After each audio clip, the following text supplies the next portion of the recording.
Good evening and welcome to the Italian Impact Podcast. I am your host, Steve Stefano Mancini. As always, I'd like to welcome my listeners from around the world who are tuning in on a semi-regular basis because I used to record weekly, but I sort of got away from that. So I try and do what I'll call several episodes a month. And the nice thing about that is I think that I have been getting on some very good guests, and today is going to be no exception to that. But more importantly, that gives you, the listener, an opportunity to reach out to me, questions at ItalianImpactWeekly.com. And if you have somebody you'd like me to have on the show or recommendations, I am wide open because most of the people I have on the show are through introductions through other guests, through listeners, you name it, and today's guest is no exception to that. And like I always say, although it is Italian Impact Podcast, you don't have to be Italian to enjoy it, and you don't even have to be Italian to be a guest.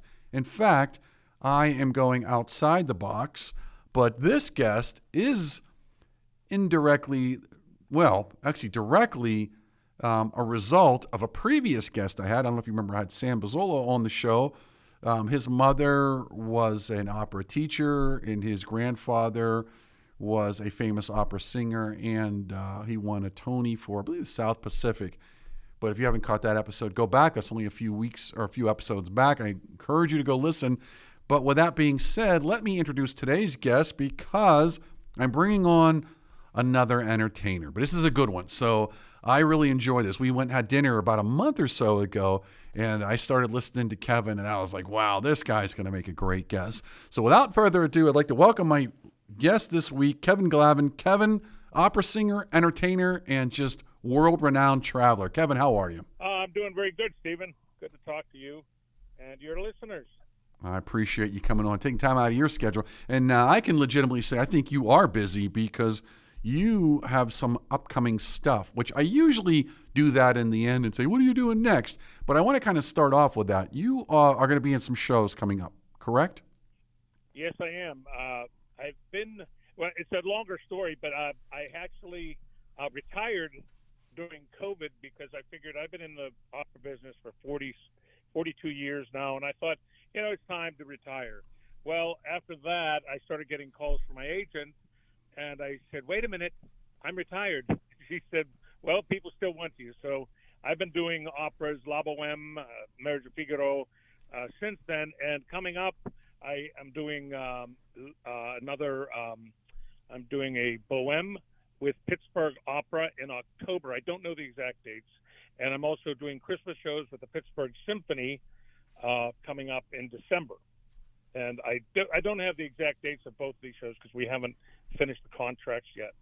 Oh, no worries. But listen, I'm hearing words: opera, singer, entertainer, retired. Kevin, that infers you've been around a while. However, having seen you, I would say I'm kind of surprised you were actually retired. But let's talk about that because you've been singing for decades and you've sung with some great names, and we're going to talk about that. But let's go all the way back. When did you, kind of discover the passion for opera? When did this start? And when did you realize you were going to be good at it? Because we're going to talk about your career. Yeah, well, first of all, I'll go back even further, and I won't spend a lot of time on it. But I remember the first time singing for anyone was in my parents' kitchenette thing. For my uncles played cards and smoked cigars, and they said to my father, "Hey, does Kevin have a voice?" And they wanted me to sing. So I sang some Catholic tunes. We were raised Catholic in a town called Westview, PA, which is in the North Hills of Pittsburgh. So that's the first time I remember singing, and they said, "This kid's got a good voice." And so all throughout my years going up through high school, my voice was recognized in the choirs, and also North Hills choir we were pretty famous around the country. We got first place awards, and I was a soloist with the North Hills choir. And that's when I was introduced to Claudia Pinta. And because the coach there, the choir director, he likened my voice to Luciano Pavarotti, one of the most famous tenors in history. And I did have a very high voice at the time. And So I said, well, who should I go to? And he said, go to this lady, Claudia Pinta.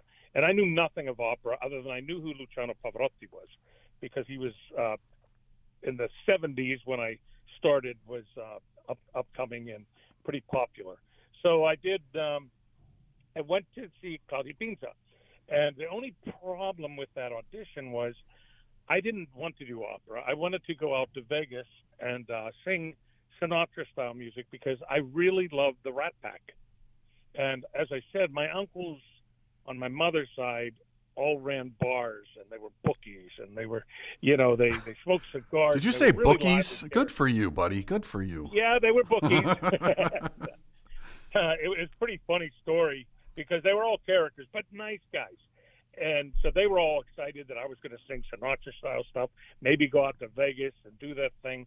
And my whole vision of myself was having a nice adult beverage in my hand with a cigar and a microphone and entertaining people. So I did the audition.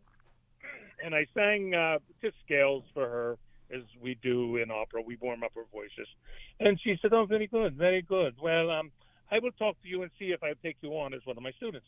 So, unbeknownst to me, when I left the house, Claudia Pinza's husband, his name is Rolando Bozzola, and he said, hey, this kid has a really good voice.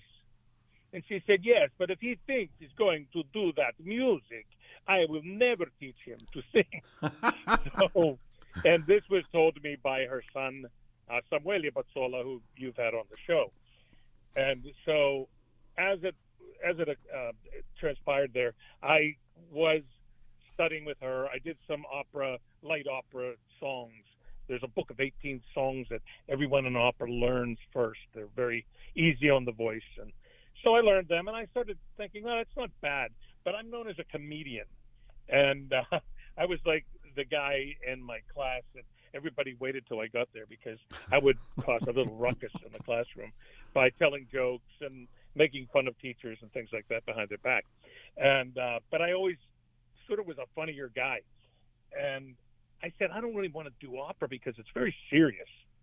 And then Signora Pinza said to me, well, we do have something called opera buffa, and they are comic characters within opera.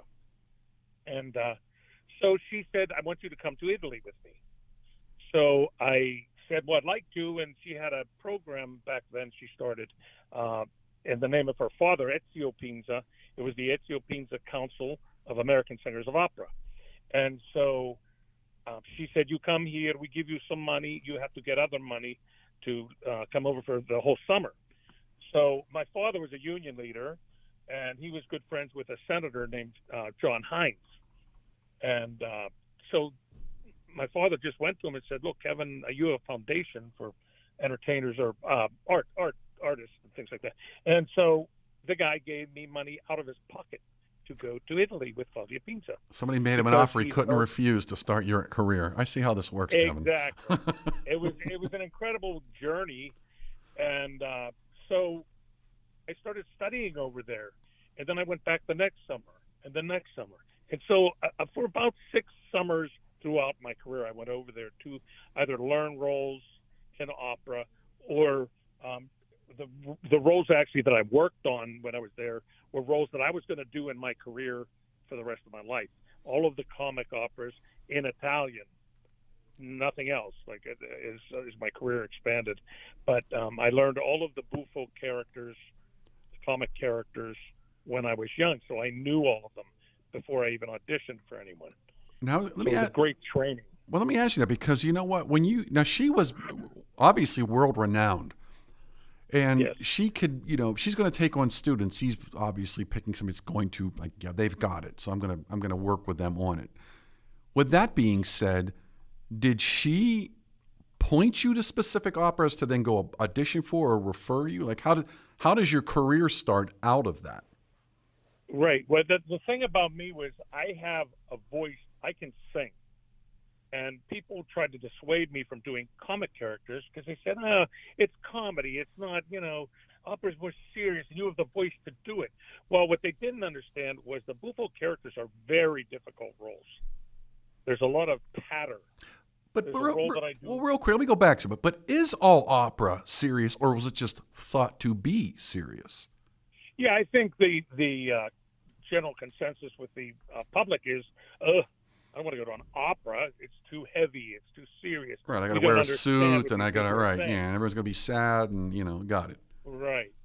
So I was able to use my comic expertise actually in roles that were written in, like Rossini wrote a lot of comic opera, and I did a lot of those, and Donizetti, and I do comic characters in Bohème, which is a very serious story, but I do two roles in La Bohème, Benoit and Alcindoro. They're two comic roles. One's a landlord, and one's a very wealthy guy that he takes Musetta to the Café Mumu, and she embarrasses him in front of her crowd. And the landlord is typical landlord. He wants the money off of these bohemians, and they don't have money, so they get him drunk and kick him out the door. So they're very funny characters. And Bartolo, that I do in Barber of Seville, he has a lot of patter. And I'm very well known for doing this patter in Italian. Most Italians can understand what I'm doing. A lot of the guys that do my rep, the patter goes like this. And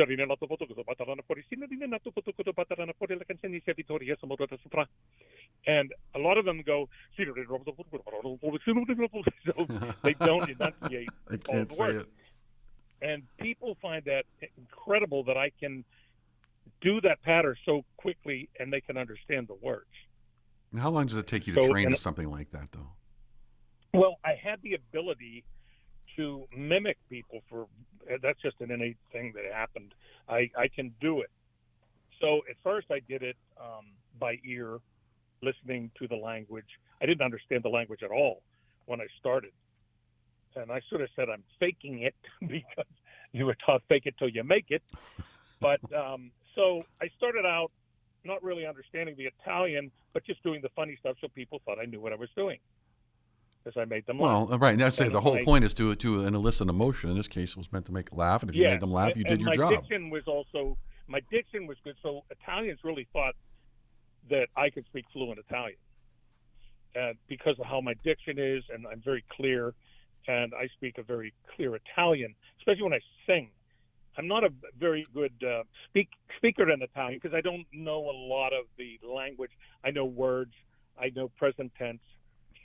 Do you have any Italian blood in you? I have Italian. I found that out on one of those genealogy things. Well, you said you did. You cut right that point. You are. I did. Pardon me? You said you are Italian? Well, 7%. Okay. Well, nobody's perfect.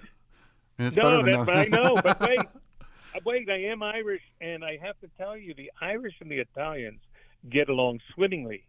And a lot of my buddies, they're married to an Irish girl or an Italian. They're all. It's funny you say that. They really did. Irish and Italians really did marry a lot.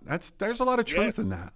I don't know if it was a coincidence or they were in the same neighborhoods or what. Right. That's just how life is, and I always got along with Italian people. I love them, and I had the chance in my career to go there and learn and be part of the culture, and which was it's invaluable. Nobody can, like today, the money's tight. To go over there and study like I did is very difficult. Right. So, these young people today, they study in universities, and I'm not dissing them. I'm just saying, when I sing with them, you can tell they're American singing Italian opera. Okay. Now, because they're not immersed in not just the language, but I would say the culture. Yeah, that's the biggest thing. That is the biggest thing, and that was the biggest thing for me, understanding mannerisms and things that Italian people do. They're an incredible people. I love them. And being there and seeing, that's how it is over here. They really do talk with their hands. And yes, and everything's there. Calmati, let's relax. We rehearse, but wait, first we have in the morning the cappuccino, we talk. Cornetta. Then we rehearse. So 2 hours later, we start rehearsal. No, that's about right. It's like they know how to live. They know there's a time and a place to to really turn it on and get it done. And then there's a time and a place to just things to not worry about. I think that's one of the things I struggle with. The ironies of being Italian, but at the same time, I go over there and they're like, tranquillo, Stefano, tranquillo. I'm like, I can't relax, Right. Because Americans we want things now, or even immediately. Yesterday. Yeah. And Italians like, it'll come, it'll be there. And they were right. Our shows were incredible over there. Now, let's talk about that, because you are performing in one of the, I'll say hallowed ground with respect to opera, obviously right. Italy. And you're over there, and are you, talk about some of the folks you sang with over there. Well, I studied over there, and I did, when I first started in opera, this will go back to Claudia Pinza and studying in Italy, and I bring Luciano Pavarotti back into the story because he really was my guide into opera, because I sang for him in Pesaro, Italy. He had a competition, and Claudia said to him, they were good friends, I want you to hear this kid. So the opera was L'Elisir d'Amore that he was auditioning for, that I was auditioning for, and he liked me. And he said, okay, I like this kid.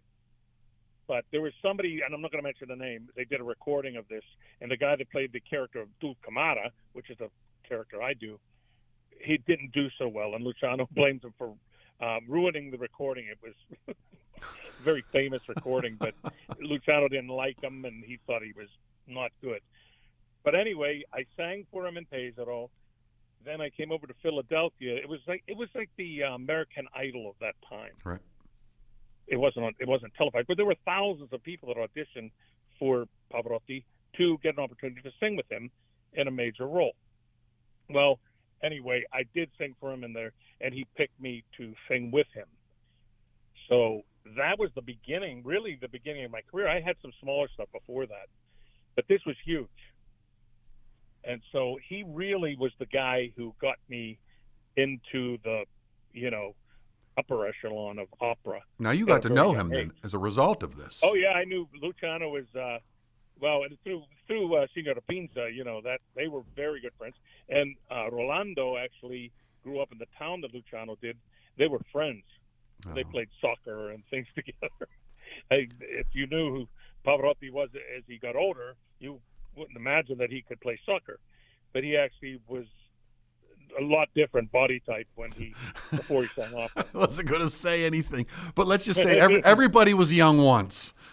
Yes, but he was just a great guy, and I had two funny stories about him, and the one was I'm trying to think of how he did this. He called me. He was coming to Pittsburgh to do a concert at the Civic Arena. Speaking of getting old, that used to be the arena that I remember that place. Yeah, well, so it had a dome, and so they made this big deal about him coming to. They gave him the key to the city, and that dome was only opened like twice in the history of that arena. But for Luciano, they opened it. But he calls me on my house phone when you had house phones, and said, "Is this the baritone?" And I was thinking, that sounds like Pavarotti. So I said, "Is this Luciano?" He said, "Of course it's me. Are you coming to see me?" I said, "Where?" He said, "I'm in Pittsburgh. Are you coming tonight to see me?" I said, "Luciano, I have to tell you, I sang with you. You've been very good to me. I'm not paying $500 to see you tonight." And he said, "Did I ask you to pay?" And I said, No, that's not that. And I said, "Well, if you want me to come, can I bring my wife?" "Of course you bring your wife." So we go, and we get down all the way to the front of the Civic Arena, the front seats. And we're sitting there, and Luciano sings his first aria, and he just ends with this beautiful high note. And he looks down at me and goes, and I was like, "Yeah, the best." It was a very funny time. And then he said, "How did you get my phone number?" "Don't worry about it." I said, "All right, I'm not worried about it." No. But so, yeah, we had that kind of relationship when I sang with him. And he was very good to me. And he was really a nice guy to be around. I was going to ask you, I mean, when you see someone portrayed, say, on the news and the media he was very famous for a while. Not, opera had kind of a, I don't want to say a revival in pop culture, but he sort of, the whole Three Tenors, it sort of had a pop culture revival. And and he was the guy that led that. Exactly. He sang with every great pop singer in the world. Oh, I yeah. didn't realize some of the ones he sang with. But he would invite them, and they all wanted to sing with him. Well, but it's funny you say that because he did play with a lot of, quote, modern acts in the 80s and I think even in the 90s. But my point, though, Tom Jones. Right. Well, Tom Jones, who was singing with who? Well, they did a song, and you should hear it. I mean, Tom Jones hit all the high. It was incredible. Well, Tom Jones had in his heyday, he had an incredible, he's underrated as a singer because he had a powerful voice in his heyday. If you listen to him, if you listen to things of his now, he's 85 something, he sounds exactly the same. He hasn't still out there voice. Doing it. Good for him. I'm always glad to hear people that don't lose it. So because on an unrelated note, real quick, I got to mention this because it's funny you talk about voices now. You remember the group Guns N' Roses? Yes. And I heard him singing on like a popped up, and it's just a fact. His voice is so shot he's almost whispering when he sings. Right. And I think now I'm gonna kind of come full circle back to you, and that is the difference though between what I'm going to call a natural kind of singing versus I don't mean this in a bad way because I listen to a lot of the hair bands versus those when they were young and they could just scream, the damage that does to their throat versus someone who's just singing properly. Well, that's exactly what I was taught that, and I understood it. And even today, I haven't done the big Italian arias in a long time because probably 7 years ago. But there's a girl, Marianne Cornetti, that lives in Pittsburgh. She's a very famous mezzo-soprano. And she asked me if I would sing the aria from The Barber of Seville, Un Dottor della Mia Sorte, with all the patter. It's very high and really fast. And it's probably about 6 minutes long. It's a really big aria. And I said, I don't know if I can do it or not. But we were in a room full of other singers. And so she said, Glavin, just try it. And so I did. And I sang the crap out of that thing. And she looked at me and she went, oh, my God, you've got to tell these people how old you are. Because for some reason, I mean, thank God, I still have a voice that isn't wobbly. It doesn't sound like a guy that sang so much. Because, I mean, when you're singing opera and you're putting out sound without using mic, a lot of guys my age, they just can't handle that kind of sound anymore. But because of my technique, I've been able to last and still sing the stuff. In fact, some of it's better than it was when I was really in my career. Well, you've matured and you know how to do it a little differently, and I think that there's something to be said to that because I have heard singers. I don't want to say they've gotten better or worse, but they've gotten different because they've adjusted. Mm-hmm. And if they do the adjustments correctly, it might not be the same voice, but it's still a good voice. Well, that's a good example. I tell young singers, don't sing like you're an older singer. Your voice will round out as age goes, but you have to learn a good technique so you'll be able to get through those changes that just happen in life. It's like if you listen to Ezio Pinza when he was a young man, he sounded like a young man, but with a really good voice. But as he got older, the sound was like this, so it was a rounder sound. It was a really incredible thing. Well, but he used the same technique as he did when he was a kid. So funny fact, you know, as an example, I was driving home yesterday, and you remember Connie Francis? Yeah, sure. Okay, and they were doing a little interview with her, and then they played her one of her more famous songs, Where the Boys Are. Yes. And when they were interviewing, it was obviously later in life, and she's really old lady, and I'm thinking, you've heard her in her younger days, and obviously everyone's voice changes, you lose things, you lose certain things. Sure. But it was just incredible to think that, and I don't mean it's like in an insulting way, because it happens to everybody, but it was just incredible to think like that person sang that song, and that's how much her voice has changed. But to your point, there are some singers that have been able to, I just attribute it to technique, that are able to maintain something into their 70s and 80s. And that's what it's all about. and you have to know your voice and your limitations. And, as you get older, your core muscles weaken, so you have to work on them. Right. Because a lot of people, when they're singing, they don't work out their core muscles. So when you lose that, you don't have the support underneath. And then you develop like forceful singing then you get a wobble, or you sound older, or you can't sing.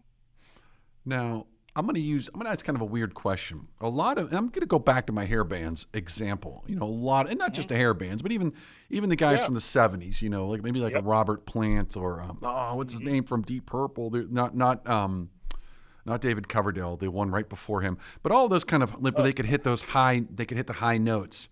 Right. Is it just simply impossible to maintain that because of the physical changes to your voice?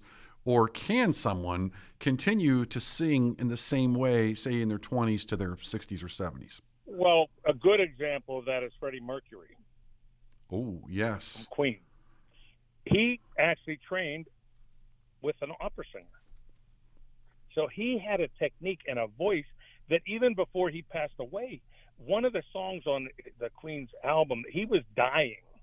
And he hit these high notes that were absolutely incredible. Yeah. So here's a guy that when he was young had this voice, and as he grew and got very sick, and he could still hit those high notes. So his technique was incredible. And I have a feeling he would have maintained to some degree. But like I said, you listen to someone, I've even used like an Elton John or a Rod Stewart. They weren't necessarily singers, but they had a unique sound. But you listen to them now, it's just not even close. And you're like, well, how come they couldn't maintain that? Well, first of all, they go from city to city to city. One night they're here, one night they're there. And that's just wear and tear. They're constantly working. When they go on these world tours for a year, I'm sure they don't even know which city. Because I've had that happen in my career where I was doing Don Pasquale in Denver, and I was rehearsing Cenerentola in Columbus, Ohio. So I had to fly back and forth like 6 times. And I'd finish a show, go rehearse, go back, do another show, go back. And so without a good technique, I would have never made it. And it was really incredible that I could switch from one opera to the other and not make a mistake. Now, let me ask you a question, because you bring up a good point. Obviously, you have to rest your voice. So was there a schedule you were on? You said, listen, I'm not singing for 24 hours after a show or something like that. As I got older, I found out 2 things. You have to hydrate. As you just did? I drink a lot of water. I drink a lot of water now. And also, I don't speak a lot the day before. And the day of, I usually try not to speak, because speaking is very hard on the voice. Laughing is very hard on the voice. I did not know that. Yeah. Well, because you're when you speak, unless you speak like this, because you have the voice off of your vocal cords, because where I'm speaking now, if I spoke too much, I would have to really sound weird when I was speaking with you if I did it correctly. All right. Interesting. Yeah, it would just be I would sound like this, and because now I'm not.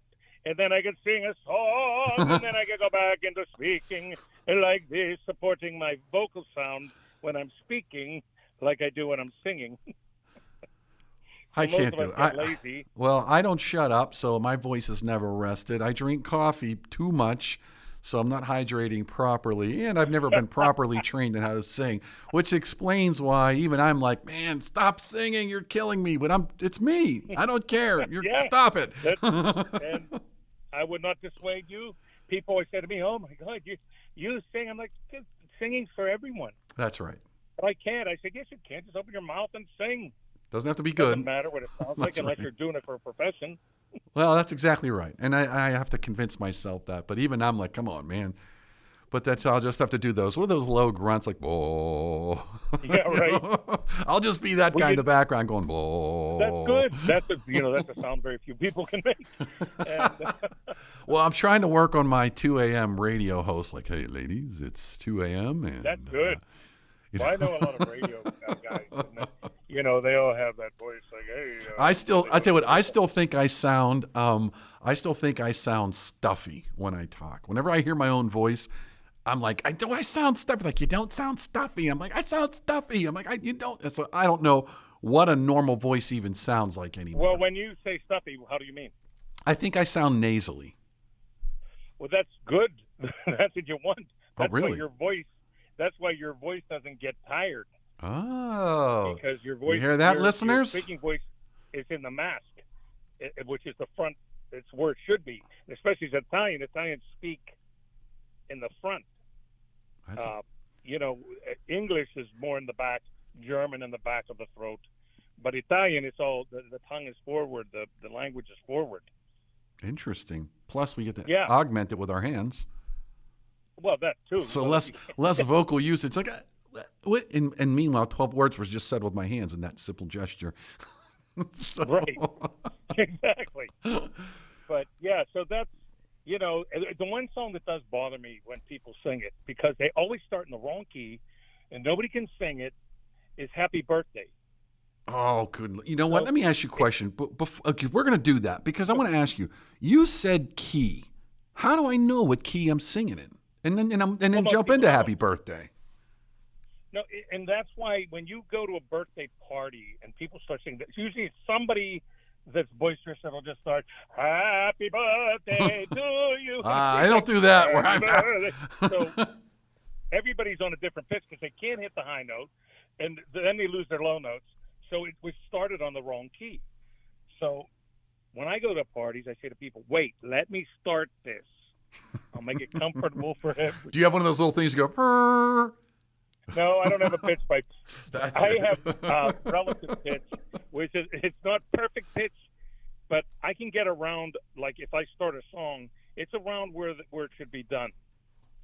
So I have relative pitch rather than perfect pitch. All right. So you start us. No, I'm not singing "Happy Birthday," but let me hear what is the proper way, and how and is there you said key, I believe. So when you say key, am I wrong to say a note, or does that mean something different? The key is the key of the song. It's sort of like a B flat or a C major, whatever. That is a key. And usually the notes, like I usually start "Happy Birthday" in a comfortable key, like "Happy Birthday to you." Now, each one of those things within that is a note. Okay. When I go up, "Happy Birthday to you, Happy Birthday to you," and then as an opera singer, of course, I have to do high notes. Now, how do I know what key that's in, though, from a listening? Well, I can't tell you what key that is exactly, but if I had a piano right now, I could tell you.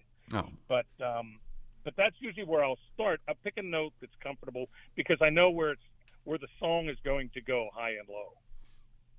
Now, so I try to pick a note to start it where people can handle it without screaming or not being able to hit the notes. Now let's come back to something you'd mentioned before, because again, there are people that have natural voices, but they don't necessarily optimize their potential because they don't have someone to guide them and form it, to help them how to form it. Right. Again, my case in point is go listen to a lot of 70s, 80s guys. They sound, a lot of them have lost their voices because they were fantastic. They just used natural raw power and they just, belted it out. And now they're gone. The muscle power and everything. Yeah, when you're young, you have a lot of that. Now, with that being said, do you work with younger singers? I don't really work with them. I never had time to do it. You have to really, I tell them, look, I can help you a little bit, but you can't be a student of mine. I do too many things and I can't really commit, to actually being like a formal training, right? Yeah. So I don't do that because I don't want to, be one of those guys where they're like, well, my teacher can't see me. I don't know what I'm doing. And, if I'm going to do that, I would commit to that student at least twice a week so they get what I'm trying to tell them. Well, I totally get it. That's a formal commitment on your part. And, they're going to be looking for you too often. But there's a difference between that and advice, for sure. Yeah, I think I could be a vocal coach where if I'm singing with somebody, I can tell them, watch how you support this note. You're going a little flat on the pitch, or your Italian doesn't sound right to me. I can coach them on that while we're doing something. But if I don't do it privately or anything like that. So now, again, I know you've got some upcoming shows. What's coming up for you, just in general? I recorded some music, which was what I always wanted to do, was like Sinatra style music. But I finally got to record some of the stuff with arrangements that were written for me by a guy named John Hall. He's a famous jazz guy. So this music was, it's jazzy and it's nice. And so I've been performing that actually at a cigar place. We've come full circle. Congratulations, sir. Thank you. That's my dream. I don't drink alcohol anymore, but I have I was going to say that, but does that affect your voice? I mean, I'm assuming you have a cigar. No, that and a cigar once in a while. Well, I've always smoked cigars, and people say to me, "Oh my God, you're an opera singer and you smoke cigars?" I'm like, "Well, I just always have done that." So it hasn't obviously affected my voice, because I sang at the Metropolitan Opera. I sang all over Europe, South America, every province in Canada, most of the states, China, and nobody ever said. Do most of them? Stop those cigars. Well, I was going to say, do most of them do that? Have a drink and a cigar, or do they clean living and we don't touch it? Yeah, a lot of opera singers live clean living, but I would have gotten out if I would have had to do that. I wanted to enjoy. I really did. I wanted to enjoy people. I wanted to enjoy life. And I was very blessed. Listen, if I can't live like a rock star, what's the point? We're out of here. Well, that's exactly what the guy said to me. He said, "You're the bad boy of opera." I heard Kevin smoke cigars. Like, yeah, that's the worst thing. Well, everybody knows it because I'd never hid anything. I lived my life out, whatever. If you like me, you like me. And, my problem was when I was younger, I wanted everybody to like me. Mm. And if one critic was in the audience and said one bad word, I would want to find the guy. But the audience is on their feet saying, "Bravo, bravo." But it was that one guy that bothered me. And that's when you turned to your Italian friends and said, "This guy's bothering me." Well, those are the guys I met in New York. The Philly that said, "Forget about it. What do you need us to do?" Well, no. Well, you know what? Before I hang up on you here, I do want to ask that because you know what? Being in the entertainment, there's a thick skin factor here. Sure. That's I was going to say, how did you learn that, or did you just walk in and had it? There was a guy named Tito Capabianco. He ran Pittsburgh Opera for years. And he actually helped me out also because he was very difficult. If you made one wrong word, like I sing La Calunnia, and it's another aria from The Barber of Seville, different character of Basilio. But there's a word in there, E un venticello. And I said, "Cielo," and he got so mad at me for doubling the L. And he was screaming at me. "If you ever do this again, I never hire you." And I'm like, "Well, you could have just told me." But, so what he said was, "I want to see how many young singers I can get out of the business." Oh, so he was doing it on purpose.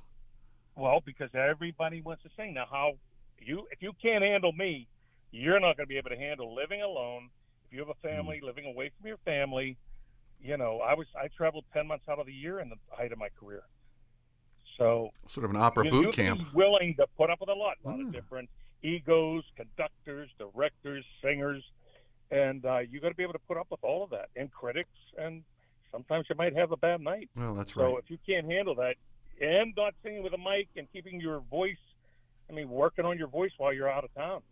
Well, that's funny because I've fallen into that with a few things already, and I kind of tell myself, well, you better learn to live with it, because if you're going to do anything in the public sphere, you can expect that not everyone's going to think everything you're doing is the Midas touch. Correct. So Yep. It be what it be. That's for sure. Kevin, I want to thank you very much for taking time out of your schedule to join me. Stephen, thank you. It was fun. I we really got to do dinner again. We got to get Sam. We got to go back to dinner and have a good time. I like that restaurant, by the way. In fact, I need to call him and get him on the show too. But great little place in Pittsburgh. It did give me the nice feeling of being back in the motherland. It is, and Franco's a great chef, and great guy, very personable. Yeah. It'd be great to have him on your show. Well, he's actually on my list of people I need to reach out to. As you can tell, I'm extremely slow. But Sam gave me his number. Folks that are listening are going, what the hell are these two talking about? Don't worry about it. But anyways, Right. Kevin, Glavin, I'm going to put down some information in the description so folks can go out and follow you. In the meantime, I do want to thank you again for taking time out to join me today. Thank you, God bless you. Continue doing what you're doing. I enjoy it, and I think more folks are going to listen to you, and I'm looking forward to seeing you in the next show. You got to let me know when I'm supposed to be there so I can be there and be your biggest critic. All right, good. Boo! Right. I'm kidding. All right, Kevin, you take care, buddy. We'll talk to you soon. All right, folks, we'll be right back after these messages. Ciao, Chrissy. Your Italian got so much better. Brava. Grazie. It's because I learned the best way possible. How so? Well, I learned that with apps, grammar books, and even YouTube videos, I could only get so far. I had to immerse myself. I noticed I did best when I was in Italy visiting family. That's where my level really soared. And wow, did it work? Thanks. I became much more confident, fast. That's why I created Footsteps Through Time. It's an Italian language experience. You don't just take Italian classes, you immerse yourself in a real Italian village. With lots of fun activities and excursions, it's life-changing. I see. So, no more boring grammar, impersonal apps, just real conversations, real culture, and delicious food, of course. Exactly. I'm so excited about this. Learn Italian by actually becoming part of the local community for a week and living it. So if you've been dreaming of Italy and the language, check out Footsteps Through Time in Italy.com. Book now and join the experience. Andiamo! Thanks to Greater Pittsburgh Travel. For any of your travel needs, let Tom and the team at Greater Pittsburgh Travel know, and they'll take care of you. For more information, call 412-331-2244 or visit their website at www.greaterpittsburghtravel.com. Did your parents or grandparents ever talk about the Vietnam War? The Hardest Year, a love story and letters during the Vietnam War, is an accurate portrayal of what life was like during the 1960s, a time of the draft, equal rights, and the anti-war movement. Follow newlyweds through their letters as they navigate 1 year of the war an ocean apart.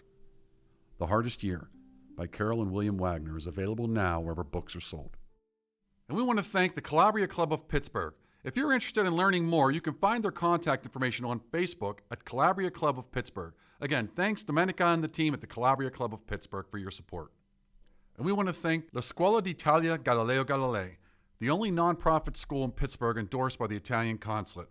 If you're interested in learning Italian or have your children being immersed in the Italian culture and language, be sure to give them a call at 412-404-7070. And that's La Scuola d'Italia Galileo Galilei.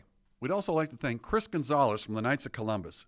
If you have any questions about joining the Knights of Columbus, reach out to Chris Gonzalez at 412-605-9074. Hello, Bucko fans. This is Steve Stefano Mancini, international award-winning filmmaker and host of the award-winning Italian Impact podcast. Join us in celebrating the Italian community on August 23rd as the Pirates take on the Colorado Rockies. This special offer includes an exclusive Pirates co-branded Italian hat and loaded value, good to use on concessions and merchandise on the day of the game. Also, a portion of each ticket will be donated to a local Italian charity. So come experience a unique blend of sports, culture, and community during Italian Heritage Night at PNC Park. Grazie, ci vediamo. All right, folks, welcome back. And again, had a great time with Kevin Glavin, opera singer, entertainer, Pittsburgh guys, been all over the world, sang with the best. So, go find his music, go listen to him. This is world-class talent. We got him right here in our backyard. So I'm very grateful for that. I'm grateful that he took time out of his schedule to join me today. With that being said, we're done today. So thank you all very much for tuning in. Thank you to my international listeners. Again, please, I don't care where you're at in the world. If you have some guests or some ideas or something you'd like to hear me talk about, someone you'd like me to interview, please email me at questions@ItalianImpactWeekly.com. Again, that's questions@ItalianImpactWeekly.com. Thank you again, and God bless.